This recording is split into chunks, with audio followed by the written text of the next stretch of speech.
Madalas tayong nagsasakripisyo para sa mga taong mahal natin bilang pagpapakita kung gaano natin sila pinahahalagahan. Pero minsan, nakakadismaya dahil inaabuso nila ang kabutihang loob natin para sa pansariling interes. Kapag may kailangan sila, magiliw silang lumalapit, pero kapag nakuha na nila ang gusto nila, bigla na lang silang nawawala na parang ibong lumipad. Kaya, paano nga ba natin muling makukuha ang kontrol sa ganitong mga sitwasyon? Ngayon, tatalakayin natin ang siyam na mahalagang aspeto ng ugnayan sa pagitan ng kalalakihan at kababaihan na hango sa pilosopiyang Stoic na subok na ng panahon. Sa pag-iwas sa siyam na kilos na ito, makikita natin agad ang positibong pagbabago sa ating mga relasyon. At sa proseso, mas lalo nating mapapalakas ang ating sarili. Kaya kung ikaw ay dumaranas ng hamon sa iyong relasyon, umupo ka na, buksan ang iyong isipan, at samahan mo kami sa isang makabuluhang paglalakbay. Pero bago tayo magsimula, huwag kalimutang pindutin ang subscribe button at i-on ang notifications para hindi mo ma-miss ang aming mga susunod na paksa. Tara na't magsimula, ika-isa. Huwag mong baguhin ang buhay mo para lang magkasya sa buhay ng iba. Isipin mong bumubuo ka ng puzzle na hindi naman tugma ang mga piraso. Nakakainis, nakakalito, at paulit-ulit kang mabibigo. Ganyan ang pakiramdam kapag pilit mong inaangkop ang sarili mo sa inaasahan ng iba. Sabi nga ni Seneca, kapag nasa lahat ka ng lugar, wala ka talaga kahit saan. Kapag sobra-sobra ang pinipilit mong gawin, mawawala ka sa direksyon at hindi mo na alam kung saan ka patungo. Sa halip na gayahin ang isang kamaleon na nagtataago sa likod ng kanyang kapaligiran, panahon na para magningning ka tulad ng isang tala sa madilim na langit. Ipagmalaki mo kung sino ka at ang mga bagay na nagpapakaiba sa iyo. Huwag mong hayaan na ang ibang tao ang magdikta kung paano mo dapat isabuhay ang buhay mo. Panahon na para kunin mo ang kontrol at tahakin ang sarili mong landas. Tandaan, ang buhay mo ay ikaw ang may akda, hindi sila. Kaya hayaan mong magliwanag ang tunay mong kulay at kulayan mo ang mundo gamit ang iyong katapatan at layunin. 2, huwag mong sirain ang buhay mo sa sobrang pagkahumaling sa isang tao. Huwag mong hayaang umikot lang ang buhay mo sa ibang tao, na para kang satellite na paulit-ulit na umiikot sa iisang orbit. Kapag masyado kang nakatuon sa iba, nawawala ang atensyon mo sa sarili mong mga pangarap at sa mga bagay na nagpapakakaiba sa iyo. Imbes na palaguin mo ang sarili mong layunin at ambisyon, inuuna mo ang kagustuhan at pangangailangan nila na nauuwi sa pagpapapabaya sa sarili mong kaligayahan at pag-unlad. Sabi ng matalinong si Marcus Aurelius, wala nang mas payapa at mas tahimik na lugar kaysa sa sariling kaluluwa. Kapag masyado kang nakasiksik sa mundo ng ibang tao, nawawala ang balanse mo at unti-unti kang nawawala sa sarili. Nanghihina at nawawalan ng halaga. Kumawala ka sa tanikala ng kanilang impluensya. Huwag kang maging parang satellite sa planeta nila. Hindi ka extra sa istorya ng ibang tao. Ikaw ang bida, ang pangunahing karakter ng sarili mong kwento. Palaging tandaan yan at huwag hayaang paputlain ng iba ang liwanag mo. 3, huwag mong hayaang masira ang iyong kalusugan sa pag-iisip o ang iyong kaligayahan. Ang unahin ng kaligayahan ng iba kaysa sa sarili mong kapakanan ay parang pagbibigay ng flashlight sa dilim. Iiwan mong groping ka sa kadiliman habang sila ang may ilaw. Kapag pinapabayaan mo ang sarili mong kalusugan para lang tugunan ang pangangailangan ng iba, para mo na ring isinusuko ang kontrol sa sarili mong kasiyahan. Imbes na makamit mo ang kasiyahan, nauuwi ka sa paulit-ulit na siklo ng pagpapasaya sa iba habang ikaw naman ay unti-unting nauubos. Mahalagang humakbang palayo at muling akuin ang pagmamay-ari sa sarili mong buhay.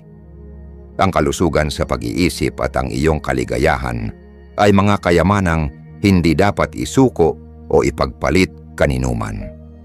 Sa halip na laging taga-suporta sa kwento ng iba, ikaw mismo ang dapat nasa sentro ng entablado, ang bida sa sarili mong kwento.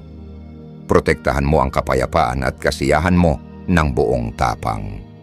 Patatagin mo ang loob mo at huwag hayaang may kumuha ng kasiyahan mo. Ang isip mo ay sa iyo lamang at ikaw ang may kapangyarihang hubugin ang sarili mong kapalaran. 4. Huwag mong talikuran ang mga kaibigan at pamilya dahil lang sa isang tao. Huwag mong ilayo ang sarili mo sa mga kaibigan at pamilya dahil lang sobrang nahuhumaling ka sa isang bagong kakilala. Para mo na ring pinutol ang mga sanga ng punong nagbibigay sa iyo ng lakas. Bawat kaibigan at miyembro ng pamilya ay mahalagang sanga na palaging nariyan para sa iyo. Kapag sinimulan mong itaboy sila, hindi lang mga kaibigan ang nawawala sa iyo. Unti-unti mo ring pinahihina ang pundasyon ng iyong suporta. Sabi nga ni Plato, ang mga tao ay parang lupa. Maaari kanilang tulungang umunlad o maaari kanilang hadlangan at tuluyang palumuhin. Kapag inihiwalay mo ang sarili mo sa mga mahal mo sa buhay para lang makuha ang pagsang-ayon ng ibang tao, pinipili mong dumaan sa masalimuot na landas. Gawin mong hakbang na buhayin muli ang mahahalagang ugnayang ito at palaguin ang iyong support system. Ang mga kaibigan at pamilya mo ay hindi mapapalitang yaman. Sila ang pundasyon at lakas mo. Pahalagahan mo ang mga tapat na kasama na nanatili sa tabi mo, sa hirap at ginhawa. 7. Huwag mong ibuhos ang lahat ng oras mo sa kanila. Huwag mong ilaan ang lahat ng oras mo sa isang tao na parang wala ng katapusang pangangailangan. Para mo nang itinapon ang pinakamahalaga mong yaman sa isang madilim na bangin. Bawat sandaling inuukol mo ng sobra sa kanila ay isang bahagi ng buhay mong hindi mo na mababawi. Ang oras ang pinakamahalaga mong pag-aari, hindi ito dapat gawing panuhol sa kahilingan ng iba. Sabi ng matalinong si Seneca, hindi maikli ang buhay ng tao, kundi nasasayang lang natin ito. Kapag isinuko mo ang lahat ng oras mo sa ibang tao, para mo na ring isinuko ang pinakamakulay na bahagi ng iyong buhay. Bawiin mo ang oras mo, iyo ito, hindi sa kanila. Huwag mong hayaang malunod ang buong buhay mo sa anino nila. Maghanap ka ng balanse. Matalinong i-invest ang oras mo. Mahalin mo ito at ibigay sa mga bagay na nagbibigay ng sigla, paglago at kasiyahan sa buhay mo. Tandaan mo, ikaw ang may kontrol sa sarili mong oras. Huwag mo itong sayangin sa taong hindi marunong pahalagahan ito. 6. Huwag mong isiwalat ang lahat ng tungkol sa iyong nakaraan, lalo na ang mga mahihirap na bahagi nito. Ang pagbubunyag ng buong nakaraan mo sa isang tao ay parang paglaladlad ng lahat ng tagong bahagi at pagsubok na dinaanan mo.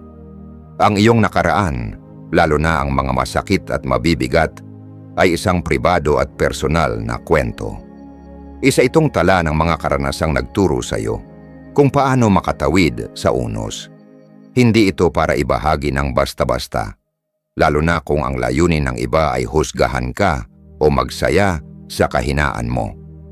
Kapag ibinahagi mo ang lahat ng lihim mo, binabalikan mo rin ang mga lumang sugat, at sa gayoy nagiging bukas kang muli sa panganib at pananamantala. Itago mo ang mga lihim mo sa loob ng sarili mo. Hindi lahat ng tao ay karapat-dapat pagkatiwalaan. Ibahagi mo lamang ang kailangan at panatilihing ligtas ang pinakamahalagang bahagi ng iyong kwento. Iyan ang nagpapalakas sa iyo at nagbibigay proteksyon. Huwag mong ibaba ang depensa mo sa maling tao. Maging maingat sa pagpili kung kanino ka magbubukas. Ang kwento ng buhay mo ay sa iyo lang. Hindi ito para sa iba na basta-bastang pakialaman. 7. Huwag kang basta sumang-ayon para lang mapasaya sila. Kapag pumapayag ka sa mga bagay na hindi mo naman gusto, parang ipinagkakanulo mo ang sarili mong kasiyahan. Para mo nang ipinalit ang mga paborito mong libangan sa mga bagay na hindi ka man lang interesado. Sabi nga ni Marcus Aurelius, ang kaligayahan ng buhay mo ay nakasalalay sa kalidad ng iyong pag-iisip. Kapag paulit-ulit mong nilalabag ang totoong kagustuhan mo, darating ang panahon na mararamdaman mong lumilihis ka na sa sarili mong landas at sumisibol ang pangungulila sa sariling kalayaan. Panahon na para kumawala sa siklo ng palaging pagpapasaya sa iba. Sa halip na laging magsabi ng oo, yakapin mo ang kapangyarihan ng salitang hindi. Isang simpleng salita na nagbibigay sa iyo ng kontrol sa oras at desisyon mo. Tandaan, ang buhay ay hindi isang entablado kung saan kailangang gumanap ka para lang aprubahan ng iba. Ang tunay na layunin ng buhay ay ang pagiging totoo sa sarili kahit mahirap minsan. Pakinggan mo ang puso mo. Kung may bagay na hindi tama sa pakiramdam mo, lakasan mong lumayo. Ang buhay mo ay kwento mong ikaw ang sumusulat, hindi ka lang karakter sa kwento ng iba. Ikaw ang bida, ang bayani ng sarili mong paglalakbay. Panahon na para tanglawan mo ang entablado at mabuhay ayon sa sarili mong panuntunan. 8. Huwag mong hayaang kontrolin ka ng takot sa pag-iisa. Ang paggawa ng desisyon batay sa takot, lalo na ang takot sa pag-iisa, ay parang pagpili ng landas ng nakapikit, naglalakad sa dilim ng walang gabay na ilaw. Kapag takot ang nangingibabaw sa mga desisyon mo, mapupunta ka sa mga lugar na hindi mo naman talaga nais tahakin. Mahalagang maunawaan na ang pag-iisa ay hindi katumbas ng kalungkutan. Sabi nga ng dakilang pilosopong si Aristotle, ang pagkilala sa sarili ang simula ng lahat ng karunungan. Gamitin ang pagkakataon upang kilalanin at yakapin ang sarili mong kakanyahan. Maglaan ng oras para sa sarili, pahalagahan ang katahimikan, ang sariling presensya at ang yaman ng pagkatao mo. Sa pamamagitan ng pagkakaroon ng matibay na koneksyon sa sarili, mas magiging totoo at malalim ang mga relasyon mo sa iba. Kapag pinili mong makipag-ugnayan sa isang tao, hindi dahil sa takot na mag-isa ka, kundi dahil pinupuno nila ang buhay mo at pinalalalim ang karanasan mo. Pahalagahan mo ang sarili mong halaga at huwag mong hayaan na ang takot ang magdikta ng mga pasya mo. Yakapin ang paglalakbay ng pagkilala sa sarili, gabayan ng tapang, patungo sa buhay na may kasiyahan at tunay na koneksyon. 9. Huwag mong kalimutang ipagdiwang kahit ang maliliit na tagumpay. Sa gitna ng gulo at ingay ng buhay, madaling makalimutan ang sarili habang abala sa pagpapasaya sa iba at pagtugon sa kanilang mga inaasahan. Pero sa ganitong kaguluhan, kadalasang nakakaligtaan natin ang sarili nating tagumpay. Tandaan, bawat hakbang na pasulong, kahit gaano kaliit, ay nararapat na kilalanin at ipagdiwang. Isipin mo ito, ikaw ay nasa isang paglalakbay at bawat hakbang ay nagdadala sa iyo palapit sa layunin mo. Ang bawat maliit na tagumpay sa daan ay parang mga palatandaan ng iyong katatagan, determinasyon at paglago. Sabi nga ni Epictetus, huwag mong iasa sa paghanga ng iba ang halaga mo. Kaya't huminto ka sandali at pahalagahan ang iyong pagsisikap. Kilalanin ang mga gabi ng pagpupuyat, ang pawis, at ang mga pagdududa na napagtagumpayan mo. Bawat tagumpay, maliit man o malaki, ay patunay ng iyong lakas at tibay. Yakapin mo ito, namnamin, at hayaang paalalahanan ka ng kahalagahan ng iyong paglalakbay. Ang buhay ay hindi lamang tungkol sa pag-abot ng dulo. Ito ay tungkol sa pagdiriwang ng bawat liko, bawat tagumpay at kabiguan. Itaas natin ang ating baso para sa paglalakbay na ito, para sa bawat tagumpay. at para sa kasiyahang dala ng bawat hakbang. Sa pagtatapos ng ating paglalakbay ngayong araw, magnilay tayo sa kamangha-manghang kapangyarihan ng iyong mga desisyon at sa ganda ng pagiging totoo sa sarili. Taglay mo ang lakas at karunungan upang gumawa ng mga pasyang kaayon ng tunay mong hangarin, kahit pa salungat ito sa inaasahan ng iba. Sa pagtahak mo sa mga liko ng buhay, ituon ang atensyon sa paglinang ng sariling mga birtud, kagaya ng karunungan, tapang, katarungan, at disiplina. Ito ang tunay na esensya ng isang makabuluhang buhay, higit pa sa simpleng pagsunod sa dikta ng mundo. Tandaan mo, hawak mo ang kalayaang mag-ukit ng sarili mong landas. Ipagdiwang ang iyong pagiging kakaiba at isulat mo ang kwento ng buhay mo batay sa sarili mong paniniwala at prinsipyo. Hindi mo kailangang isuko ang iyong integridad o kapakanan para lang sa iba. Ang kapangyarihang piliin ang direksyon ng buhay mo ay nasa iyo. Ayon sa mga Stoic, ang tunay na kalayaan ay nagmumula sa loob, mula sa pagkaalam na kontrolado natin ang ating mga iniisip at kilos. Kaya sa tuwing mapipilitan kang magpanggap, sumunod, o ibigay ang oras at sarili mo ng labag sa loob mo, ipaalala sa sarili mong may kapangyarihan kang pumili ng ibang landas. Hindi ka nakatali sa panuntunan ng iba. May karapatan kang tahakin ang buhay ayon sa kung ano talaga ang mahalaga sa iyo. Panahon na para sa isang pagbabago, gumawa ng desisyon at buong puso mong yakapin ang pagbitaw sa mga nakasanayang hindi na nakakatulong. Hangarin mong maging pinakamahusay na bersyon ng sarili mo. Anumang pagsubok ang harapin mo.